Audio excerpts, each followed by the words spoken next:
Hey everybody and welcome to Chairman of the Board. Today I'm talking about a game called Mombasa.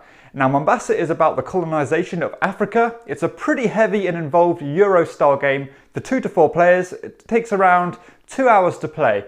Now this game has a lot of mechanics that I like. It's got area control in it, it's got a bit of worker placement and almost a bit of deck building as well.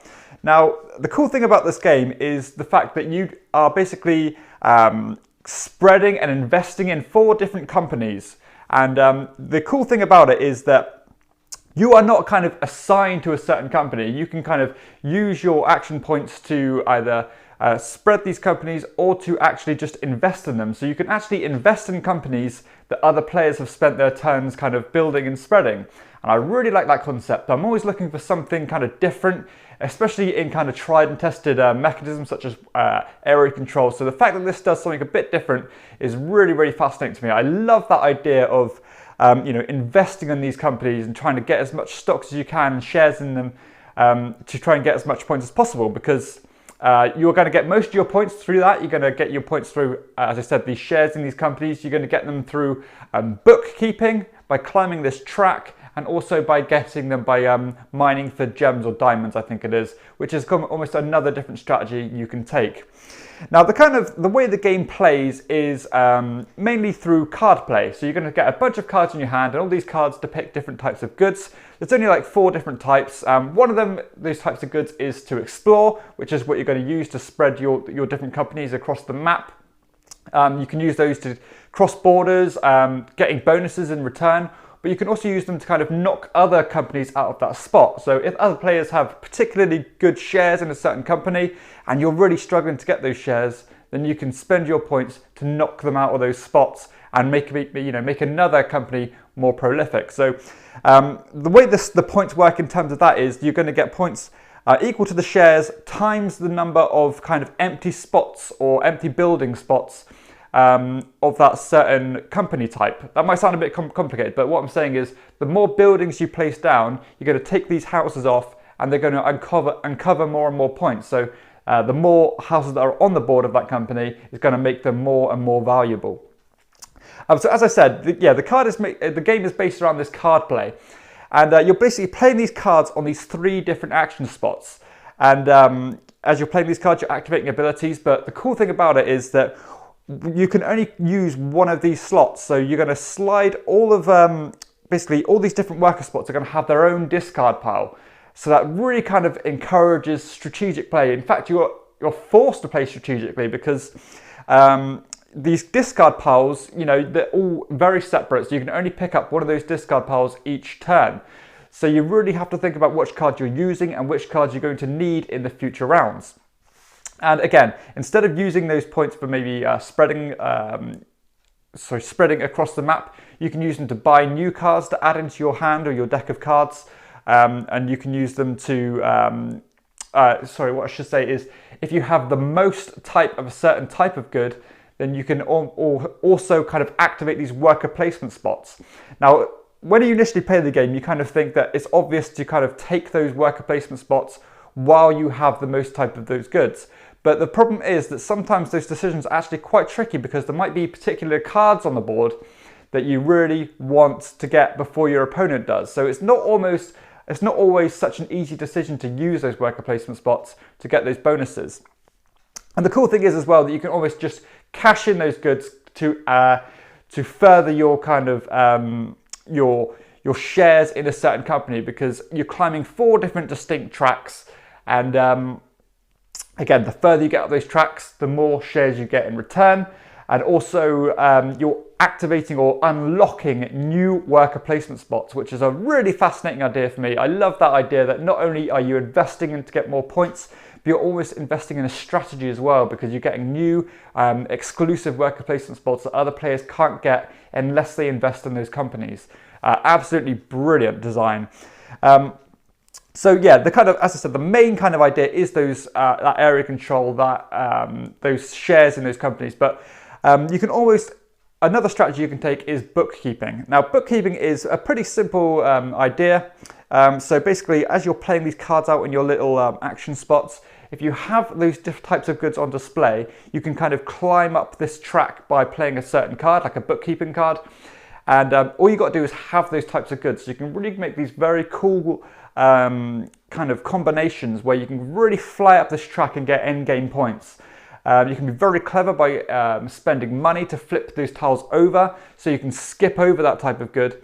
Now, it's quite hard to explain that mechanism, but once you get your head around it, it's pretty simple, and you can really play it cleverly if you kind of have the know-how. But yeah, I really like the way this game plays. The mechanisms are absolutely brilliant. I love the card play in this, and the fact that you want to invest by buying certain cards, and those cards also have additional shares in them as well. So there really is a struggle to get those cards, as they're getting cheaper and cheaper as the game goes on. A really great a great decision space in this one. So many tough choices on how you're going to use those cards, where you're going to play those cards, which discard pile you're going to pick up next turn. Just absolutely mind-blowing. Brilliant strategy in this one. Brilliant tactics. The order you're going to play your cards to trump your opponents and stuff like that. The battle for that area control is just absolutely mind-blowingly engaging and entertaining. The balance of this game as well is absolutely phenomenal. I just love the way everything is weighted just perfectly. There's no kind of ridiculous powers by going a certain direction compared to another one.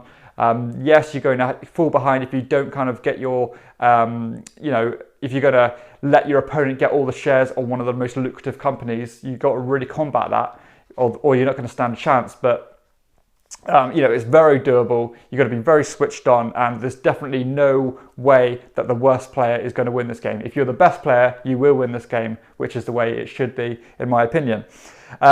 So yeah, absolutely. In terms of the Euro mechanisms in this game and the balancing and stuff like that, is just absolutely brilliant. Almost as good as it gets. I was just absolutely blown away with how this game plays. It is just so interesting and just brilliantly designed.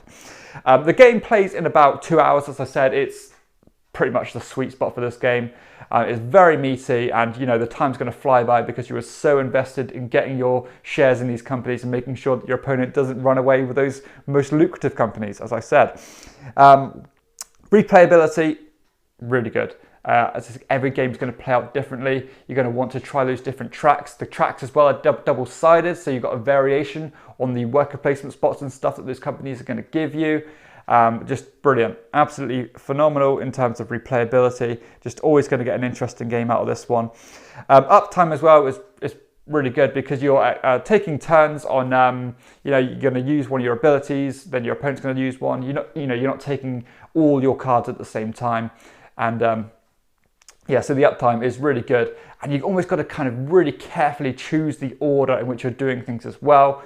Because if you do use that explore ability to go over the map, then you want to get into those new spots, because you get bonuses instantly as soon as you get into those spots, which can be very important.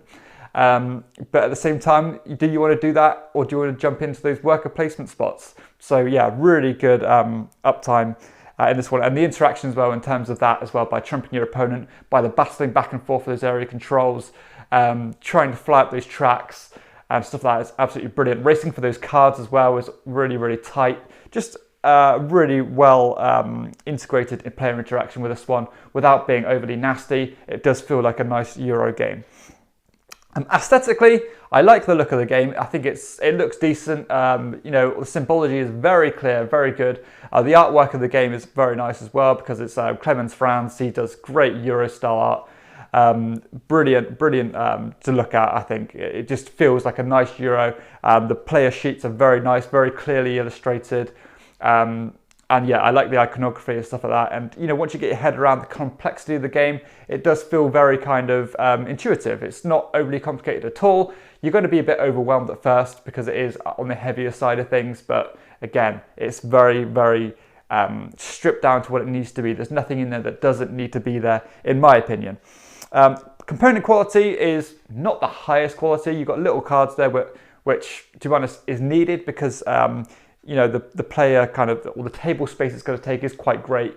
So you need those smaller cards, but they're fine quality. The board is pretty flimsy and stuff like that, but the amount of game you're getting here for the cost of the game is very good. This is not an expensive game. And yeah, it's no complaints at all, really. Looks nice, component quality is absolutely fine. Theming of the game, I personally quite like it, but I know a lot of people kind of have a bit of, you know, they think it's quite a controversial theme, you know, the colonization of Africa, stuff like that. But, you know, it doesn't bother me. I just see the game because I'm not overly invested in theme in games. I like my Euro games, and I don't particularly latch onto these kind of things or get offended by these things. So no complaints whatsoever at all. Setup and teardown time, again, for the amount of game you're getting here, the real, you know, the juicy game you're getting is no problem at all. I mean, there's a bit of setup. You've got to really kind of, you know, everyone's got their own kind of player cards, and you need to very carefully set the game up because of balancing issues in terms of playing order. But the fact that they have so, you know, meticulously designed it so that the game is balanced in terms of its setup is just a real testament to the game, and it really does kind of, it does reassure you that the game is really balanced, because this game is so well balanced. Overall, I was blown away with Mombasa. It is a phenomenally designed game. Alexander Pfister is a designer that I've not really kind of looked into or invested in, and this one has really kind of, you know, intrigued me on trying out his other games. I've not played Great Western Trail. I've not played like Blackout Hong Kong or anything like that. This one is kind of one of his staple games, and if his other games are as good as this one, then I'm all in. Just let me try all of his games, because this game is absolutely phenomenal. It is a phenomenal game. One of the best games I've played. The area control aspect of it is so great, it's so original. The worker placement is really good and tense and really tight as well, because there's only a few spots and players are going to want those spots. The deck building is really interesting, and there's more worker placement spots as well that lets you shed your deck and get money in return. So literally this game has it all. It is really a one-stop shop in Euro greatness. It is amazing. I love everything about it. Not going to be the easiest to get to the table every time because of its complexity, because of how much is going on, and it's not going to really hook, I think, the most kind of casual gamers, or you know, you're not your real invested gamers straight away, because there is a bit of a learning curve to it, but it's going to pay off if they are persistent and patient to learn the game.